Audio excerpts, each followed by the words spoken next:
Oh, afternoon all. Wednesday afternoon, and little tiny jobs.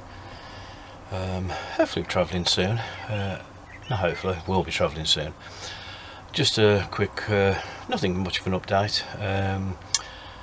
The worst part of a fiberglass body is keeping it clean.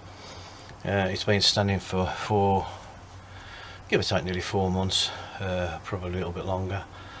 Not much use since over the winter, so I'm just going around with some silky, which I've featured before, and some glym polish. I'm only doing the tawny side, which is this top section, as you can see both sides. I've took a couple of photos. With fiberglass it gets very bitty, like caravans, very black and bitty, and you don't want to use an abrasive. So they use the silky because it's a smoother cream. You can use tea-cut, but it just takes the finish off, which is not really advisable. But apart from that, yeah, I'll do hopefully a couple of hours. I've just had some break, come back down. I'll do another hour or two to clean up. I've done a bit more of the interior tidying up. Not much. There's the roof light. I'll put the trim around the roof light now, and the fly screens across, because it's either a fly screen or a blackout. I don't know if you can see that, hopefully you can. But yeah, and of course, I'll just spin you around there gently, radio, and I'll put some really naffy fablon on the front of my fridge. And there you go, which I've took a photo of. Everything else is coming along all right. There's my auto gleam, and there's my purple window through the shades, and there's my silky on the floor down there. Other than that, everything's all fine. I'm glad to be sort of getting near to going. I packed a few bits and pieces away, as you do. So I'm really looking forward to it. So just a quick update again.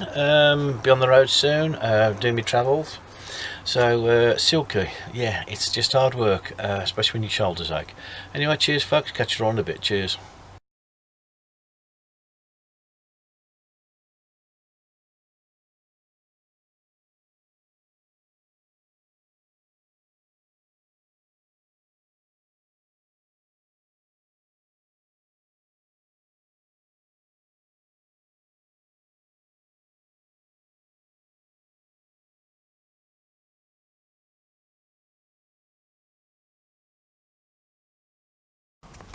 Right, very quick review on Exploring the NC 500 by David M. Addison. This came the other week, and it says it was more of a history. Well, I've read quite a few chapters, and it's not a to B to C, and that's no criticism.